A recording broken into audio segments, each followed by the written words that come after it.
నమస్తే, welcome to BCN news. నేను విజయలక్ష్మి. ముందుగా ముఖ్యాంశాలు. తిరుపతి లడ్డు కల్తీపై వైసీపీ ప్రచారాన్ని తిప్పికొట్టాలన్న deputy CM Pawan Kalyan. YCP trap లో పడకుండా జాగ్రత్తగా ఉండాలని పార్టీ నాయకులకు హెచ్చరిక.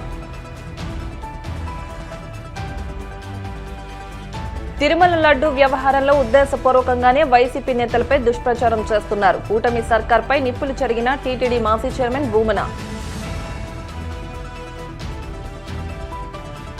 కాపుకుల ప్రస్తావనతో బండబూతులు తిడుతూ మా ఇంటిపై కర్రలు రాడ్లతో దాడి చేశారు. మాజీ మంత్రి అంబటి రాంబాబు కుమార్తె మౌనిక ఆగ్రహం.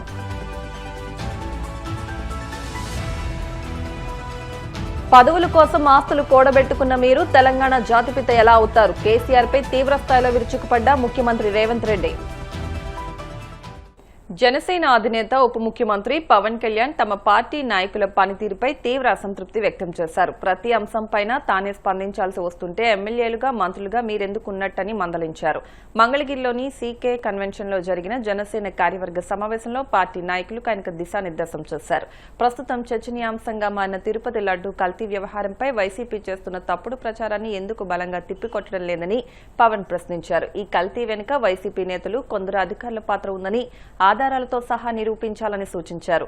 వైసీపీ నేతలు చేసే ప్రేరేపిత వ్యాఖ్యలకు బెదిరింపులకు లొంగవద్దని హెచ్చరించారు. తిరుమల లడ్డు అంశంలో వాస్తవాలను దాచిపెట్టి భక్తుల విశ్వాసాలతో సీఎం చంద్రబాబు రాజకీయం చేస్తున్నారని టీటీడీ మాజీ చైర్మన్ భూమన కరుణాకర్ రెడ్డి ఆగ్రహం వ్యక్తం చేశారు. తిరుపతిలోని తన నివాసంలో మీడియాతో మాట్లాడుతూ కుప్పంలో సీఎం చంద్రబాబు ఎన్డీడీబీ నివేదిక ప్రకారం తిరుమల లడ్డూలో జంతు కొవ్వు కలిసిందన్న అర్థం వచ్చేలా మాట్లాడడాన్ని తప్పుపట్టారు.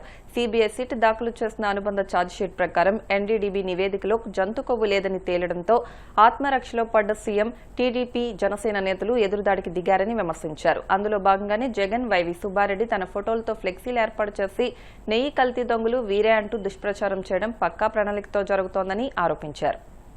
చంద్రబాబు నాయుడు గారు, గౌరవ ముఖ్యమంత్రి గారు కుప్పంలో తిరుమల లడ్డు విషయం మీద మళ్లీ మాట్లాడుతూ ఎన్డీడీబీ వాళ్ళు ఇచ్చినటువంటి రిపోర్టు ప్రకారమే నేను మాట్లాడాను అని చెప్తూ ఎన్డీడీబీ రిపోర్టు ప్రకారం నెయ్యిలో యానిమల్ ఫ్యాట్ కలిసింది అన్న అర్థం వచ్చేటట్టుగా ఆయన మాట్లాడారు. సిట్ తనిచ్చినటువంటి నివేదికలో సప్లిమెంటరీ ఛార్జ్ షీట్ లో చాలా స్పష్టంగా ఎన్డీడీబీ ఇచ్చినటువంటి రిపోర్టులో యానిమల్ ఫ్యాట్ కలిసే అవకాశం లేదు, చాలా చాలా మృగ్యము అని స్పష్టంగా పేర్కొన్నది. వాళ్ళు ఎన్డీఆర్ఐ రిపోర్టు కూడా ఆ తర్వాత శ్యామలరావు గారు ఉన్నప్పుడు ఆ 4 ట్యాంకర్లు ఏదైతే ఉందో చంద్రబాబు గారి హయాములో ఏఆర్ డైరీ సప్లై చేసినటువంటి 4 ట్యాంకర్ల నెయ్యిలో ఎన్డీఆర్ఐ రిపోర్ట్ ఇచ్చినటువంటి దాంట్లో కూడా యానిమల్ ఫ్యాట్ అన్నది లేదు అన్నటువంటి విషయాన్ని స్పష్టంగా సిబిఐ తన సప్లిమెంటరీ ఛార్జ్ షీట్ లో పేర్కొన్నది. అయినా ముఖ్యమంత్రి గారు, తెలుగుదేశం, జనసేన పార్టీలు సిబిఐ తన నివేదికను కోర్టుకు సబ్మిట్ చేసిన తర్వాత పూర్తిగా ఆత్మరక్షణలో పడిపోయి తప్పు చేసింది మనమే అని వాళ్లకు అర్థమైపోయి ఎదురుదాడికి ప్రయత్నం చేయాలన్న ఆలోచనతో రాష్ట్ర వ్యాప్తంగా నెయ్యిలో కల్తీ దొంగలు, లడ్డూ దొంగలు వీరేనని జగన్ గారు, మా నాయకుడు, నేను, సుబ్బారెడ్డి మా ముగ్గురి ఫోటోలతో రాష్ట్రమంతా కూడా అనైతికమైనటువంటి ఫ్లెక్సీలను ఏర్పాటు చేశారు.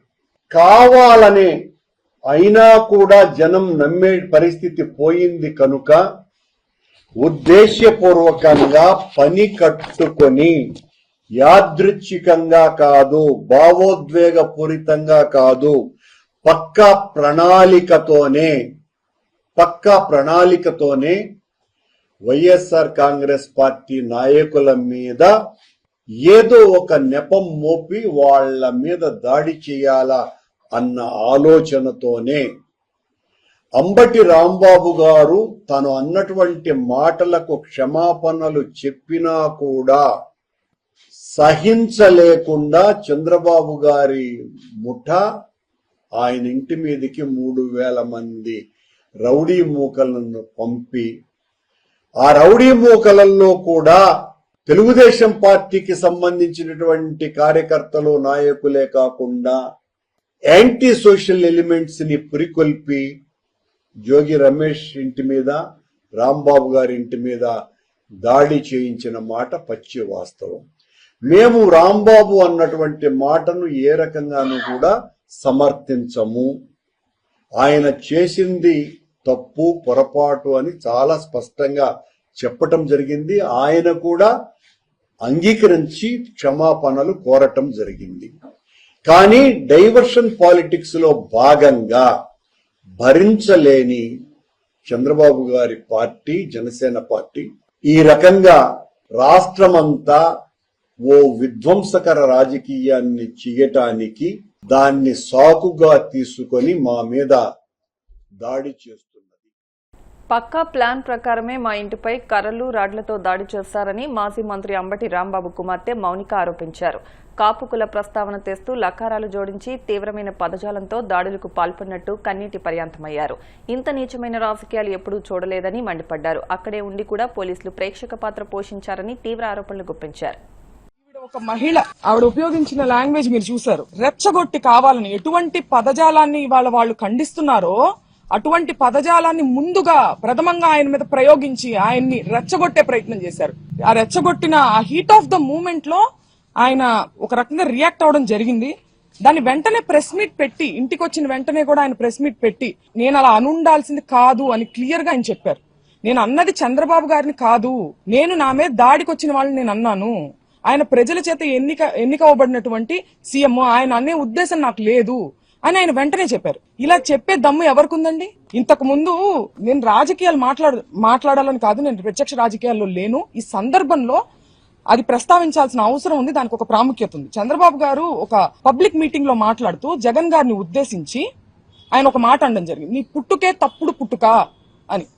ఇది హీట్ ఆఫ్ ద మూమెంట్ లో అన్న మాట కాదండి. చాలా ప్రిపేర్డ్ గా ఒక పబ్లిక్ మీటింగ్ లో ఆయన దీన్ని మాట్లాడారు. దాని గురించి ఆయన ప్రెస్ మీట్ పెట్టి నేను అలా అనుండాల్సింది కాదని ఎప్పుడైనా చెప్పారా? ఇలాంటి ఎగ్జాంపుల్స్ ఇంకా చాలా ఉన్నాయి. కానీ రాంబాబు గారు చెప్పారు, ఆయన అన్నది హీట్ ఆఫ్ ద మూమెంట్ లో, దాన్ని నేను అలా అనుండాల్సింది కాదని ఆయన చెప్పడం జరిగింది. చెప్పిన తరువాత కూడా నేను లీగల్ కాన్సిక్వెన్సెస్ ఫేస్ చేస్తాను, నేను ఎక్కడే ఉంటాను, నేను ఎక్కడికి పారిపోను అని చెప్పిన తర్వాత కూడా ఒక ప్రజాస్వామ్యంలో, ఒక లా అండ్ ఆర్డర్ ఉన్న స్టేట్ లో పోలీసుని పూర్తిగా నిర్వీర్యం చేసి విపరీతమైన దాడులు చేశారు. ఆయన మీద హత్యాయత్నం చేశారు. కత్తులు, కర్రలు. మా నాన్నగారు ప్రెస్ మీట్ ముగించుకుని ఆఫీస్లోకి వెళ్లారు. ఇది అందరూ చూశారు. అక్కడ పోలీసులు, ప్రెస్ అందరికీ తెలుసు. ఇంట్లో లేడీస్ మాత్రమే ఉన్నామని కూడా తెలుసు. లేడీస్ ఉన్న ఇంట్లోకి మగవారిని మూకుమ్మడిగా పంపి, ఈ సందర్భంలో నేను గల్లా మాధవి గారిని అడుగుతున్నాను, ఇది మీకు ఏ నైతిక విలువ ఉందని చెప్పి మీరు క్షమాపణ కోరుతున్నారు అంబటి రాంబాబు గారి దగ్గర నుంచి? నేను అంబటి రాంబాబు గారి వ్యాఖ్యల్ని నేను సమర్థించట్లేదు, ఆయనే సమర్థించుకోలేదు కదా. హీట్ ఆఫ్ ద మూమెంట్ లో నేను అన్నాను, నేను అలా అనుండాల్సింది కాదని ఆయనే చెప్పారు. మీకే నైతిక విలువ ఉందని చెప్పి మీరు, మీ హస్బెండ్, లేడీస్ మేము ఇక్కడ ఉంటే మీరు తాగి ఉన్నటువంటి మగవారిని మా మీదకి రెచ్చగొట్టి పంపిస్తూ ఇంట్లోకి వెళ్ళమని, వాళ్ళు అద్దాలు మీరు చూడొచ్చు, కారు ఎలా పగలగొట్టారు, అద్దాలు, పైన అద్దాలు, పక్కన తలుపులు అన్ని పగలగొట్టుకుని లోపలికి రావాలని చూసారు. లోపల కేవలం ఆడవారు మాత్రమే ఉన్నాం. నేను, మా మదరు, మా సిస్టరు, మా పిల్లల్ని పెట్టుకుని మేము ఉన్నాం. హోమ్ మినిస్టర్ అనిత గారిని కూడా నేను సూటిగా ప్రశ్నిస్తున్నాను, దీన్ని మీరు సమర్థిస్తారా? మీరు ఆడవారి మర్యాద దెబ్బతిందనే ప్రాసెస్ లో మీరు దాడి చేస్తూ మీరు అటాక్ చేసింది ఆడవాళ్ళ మీదనే. ఇది ఏ రకంగా సమంజసం? ఇది ఏ రకంగా న్యాయం? నేను ఇదే సందర్భంలో పవన్ కళ్యాణ్ గారిని కూడా అడగాలనుకుంటున్నాను. కాపు సామాజిక వర్గంలో నేను పుట్టినందుకు చాలా గర్వపడుతున్నాను. అయితే ఇవాళ మీ బలం చూసుకొని కాపు కులస్తులందరూ ఆళ్ల పట్లే ఉన్నారు అనే ఒక బలాన్ని చూసుకొని ఇవాళ కాపు మహిళలమైన మమ్మల్ని తిడుతూ, కాపు అనే కుల ప్రస్తావనతో పాటు బూతులను జోడించి, లకారాలు జోడించి మమ్మల్ని తిడుతూ స్త్రీలని మా ఇంటి మీద దాడి చేసి ఇవన్నీ పగలగొట్టారు. దీనికి పవన్ కళ్యాణ్ గారి బలము అడ్వాంటేజ్ గా తీసుకున్నారు వాళ్ళు. కాబట్టి పవన్ కళ్యాణ్ గారు బాధ్యత వహించి దీన్ని ఖండించాలి. తల్లులందరికీ ఉన్నారండి. రాంబాబు గారు తల్లిని మీరు ఎప్పుడైనా చూడొచ్చు, ఆయన ఎప్పుడు ఒక బార్డర్ క్రాస్ చేసి అసభ్య పదజాలంతో ఏది మాట్లాడరు. మాట్లాడినప్పుడు క్షమాపణ చెప్తారు, లేదంటే నేను అలా ఉండాల్సింది కాదని కూడా చెప్పారు. మీ తల్లిని అన్నది ఎవరు పవన్ కళ్యాణ్ గారు? తల్లులనే సాంప్రదాయం ఎక్కడుందో మీ మనసుకు తెలుసు. పురంధేశ్వర్ గారు మాట్లాడుతూ చంద్రబాబు నాయుడు గారి తల్లిని అన్నారని చెప్పి ఆవిడ అన్నారు. నేను చూశాను ఆ వీడియో. నేను ఒక మహిళగా అడుగుతున్నాను, చంద్రబాబు నాయుడు గారు జగన్ గారిని మీ పుట్టుకే తప్పుడు పుట్టుక అని అన్నారు. ఇందులో జగన్ గారి తల్లిని అన్నట్టు కాదా? దీని గురించి ఆవిడ అభిప్రాయాన్ని చెప్పాలి. దీన్ని కూడా ఆవిడ ఖండించాలి కదా. మేము వైసీపీ పార్టీ అని చెప్పి ముద్రేసి ఇవాళ పార్టీ అధికారంలో లేదని చెప్పి మేము బలహీనులం అని చెప్పి మా మీద అటాక్ చేస్తూ ఇవన్నీ చేస్తున్నారు. కానీ మీరందరూ గుర్తు పెట్టుకోవాల్సింది ఒకటి ఉంది. ఇది తిరుపతి లడ్డు విషయం దగ్గర మొదలైంది. మేము అన్నిటికీ మించి మా నాన్నగారు దేవుడు పార్టీ నిజాన్ని మాట్లాడారు. దాన్ని డైవర్ట్ చేయడానికి ఆయన క్షమాపణ చెప్పినప్పటికీ కూడా ఇటువంటి దాడులు చేసి ఆయన దేనికి భయపడరు కాబట్టి ఇంట్లో స్త్రీల మీదకి వెళ్తే ఆయన భయపడతారనే ఒక చీప్ టాక్టిక్ ని ప్రదర్శించి ఇవాళ మా ఇంటి మీదకి ప్రకాశం జిల్లా సమగ్ర అభివృద్ధికి అందరం కలిసికట్టుగా కృషి చేయాలని రాష్ట్ర సాంఘిక సంక్షేమ శాఖ మంత్రి డోలా బాల వీరాంజనేయ స్వామి అన్నారు. ప్రకాశం జిల్లా 57వ అవతరణ దినోత్సవాన్ని పురస్కరించుకుని ఒంగోలు కలెక్టర్ కార్యాలయంలో నిర్వహించిన కార్యక్రమంలో ఆయన తొలుత జిల్లా పతాకాన్ని ఆవిష్కరించి అవతరణ ఉత్సవాలను ప్రారంభించారు. అనంతరం ఆంధ్రకేసరి టంగుటూరి ప్రకాశం పంతులు విగ్రహానికి పూలమాలలు వేసి నివాళులర్పించారు. ఈ కార్యక్రమంలో జిల్లా కలెక్టర్ పి రాజాబాబు, జిల్లా SP V Harshavardhan Raju, Ongole mayor Gangada Sujatha, గ్రంథాలయ సంస్థ chairman Suchitra Veeraiah Chowdary, joint collector Kalpana Kumari, పలువురు ప్రజాప్రతినిధులు, జిల్లా అధికారులు పాల్గొన్నారు.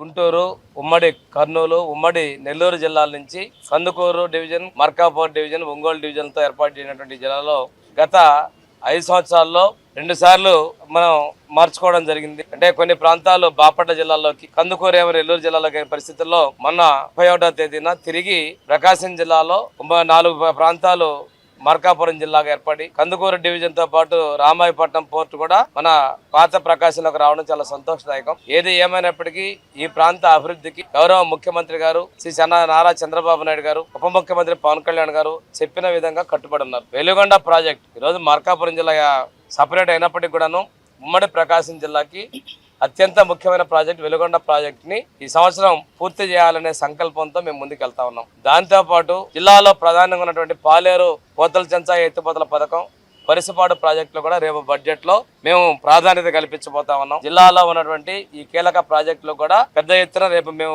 నిధులు కేటాయించబోతున్నాం. ఇంతేకాకుండా మన ప్రాంతంలో ఉన్నటువంటి వాణిజ్య పంటలైనటువంటి పొగాకు, వీటికి కూడా ఈ మధ్య వచ్చిన సమస్యల అధిగమనం కూడా కేంద్రంతో సంప్రదింపులు జరిపి రైతులు కూడా ఇబ్బంది లేకుండా చర్యలు తీసుకుంటున్నాం. గ్రానైట్ ఇటువంటి పరిశ్రమకు కూడా ఒడిదుడుకులు లేకుండా ముందుకు పోయి ఏర్పాటు చేయడం జరిగింది. ఈ రోజు కొత్తగా ఏర్పడినటువంటి ఈ రోజు ఉన్నటువంటి ప్రకాశం జిల్లాలో తీర ప్రాంతం, అదేవిధంగా హైవేస్, రైల్వే లైన్లు ఇవన్నీ కూడా ఉన్నాయి. దీంతో పాటు నీరు కూడా మనం అంతా కూడా సర్ఫేస్ వాటర్ మీద ఆధారపడేటువంటి పరిస్థితుల్లో వెలుగొండ పూర్తి చేసుకొని ఈ ప్రాంతంలో ఉన్నటువంటి పరిశ్రమలు దొనకొండలో కూడా బీడీఎల్ పరిశ్రమతో పాటు దొనకొండలో కూడా పూర్తి స్థాయిలో అభివృద్ధి చేసే విధంగా ప్రభుత్వం పారిశ్రామిక అభివృద్ధికి ప్రోత్సాహం చేస్తా ఉంది. ఈ ప్రాంతంలో పారిశ్రామికంగా, విద్యాపరంగా, అదేవిధంగా పూర్తి స్థాయిలో వ్యవసాయ పరంగా మౌలిక వసతులు కల్పించడానికి, అభివృద్ధి చేయడానికి ప్రభుత్వం కట్టుదిట్టగా ఉంది. ఏదైతే వెనకబాటుతనాన్ని అభివృద్ధి వైపు నడిపించాలని ప్రకాశం ఏర్పాటు చేశారో దాన్ని కొనసాగించి ప్రాంత అభివృద్ధికి జిల్లా యంత్రాంగం ఉత్సాహంగా ఉన్నటువంటి కలెక్టర్ గారు, ఎస్పీ గారు, అదేవిధంగా మన కొత్తగా వచ్చిన జాయింట్ కలెక్టర్తో పాటు జిల్లా ప్రజాప్రతినిధులందరూ జిల్లాలో ఉన్నటువంటి తెలుగుదేశం, జనసేన, ఎన్డీఏ ప్రాంతాలు కూడా చిత్తశుద్ధితో, అంకిత భావంతో అభివృద్ధి కట్టుబడి ఉన్నామని చెప్పి నేను తెలియజేసుకుంటూ, అయితే పేరు 72లో యాక్చువల్గా నామకరణం అనేది జరిగింది. సో ఇది ప్రకాశం పంతులు గారి గురించి తెలియని వ్యక్తి అంటూ ఎవరు ఉండరు. స్వతంత్ర ఉద్యమంలో తను ముందుండి గాంధీ గారి యొక్క ఐడియాలజీస్ని అడాప్ట్ చేసుకుని, సో ఇక్కడ ఉన్నటువంటి స్వతంత్ర సమరయోధులందరూ కూడా ఏకం చేసి ఒక ఆత్మగౌరవంతో ముందుకు పోరాటం చేసినటువంటి మహోన్నతమైన వ్యక్తి ప్రకాశం పంతులు గారు. ఆంధ్ర కేసరిగా బిరుదును సంపాదించి మద్రాసు ఉమ్మడి రాష్ట్రానికి సుమారు 13 నెలలు ముఖ్యమంత్రిగా పనిచేసి, ఆంధ్ర రాష్ట్రానికి పనిచేసి, మన జిల్లాలో ఆయన పుట్టడం, ఆయన పేరుని మన జిల్లాకు పెట్టడం అనేది చాలా గౌరవంతో కూడుకున్నది. ఏ ఆశయాల కోసమైతే కనుక స్వతంత్ర సమరయోధులు ఫైట్ చేశారు అండ్ ఏ ఐడియాలజీస్తో వారు పరిపాలన స్టార్ట్ చేశారు, అవన్నీ కూడా మనం నెరవేర్చుకోవాల్సినటువంటి అవసరం ఉంది. ప్రకాశం జిల్లా అభివృద్ధి పదంలో ఇప్పుడు నడుస్తుంది. ఈ 50 సంవత్సరాల్లో చాలా డెవలప్మెంటల్ యాక్టివిటీస్ వచ్చినాయి. ఈ సంవత్సరం కూడా మనకి అదనంగా కందుకూరు ఈ ప్రాంతం కలవడంతో పోర్టు, బీపీసీఎల్ అండ్ అదేవిధంగా మనకి ఇండోసోల్ లాంటి పెద్ద ఇండస్ట్రీస్ అండ్ ఆక్వాకల్చరు, అటు మైనింగ్, అనేక రకాల యూనిక్నెస్తో ఈ జిల్లా అభివృద్ధి చెందుతుంది. కాబట్టి ఇది ఇంకా మనం అందరం కలిసికట్టుగా ఉండి ఈ జిల్లాని ముందుకు తీసుకెళ్లాలని. ఇప్పుడు కాసేపు ప్రకటనలు.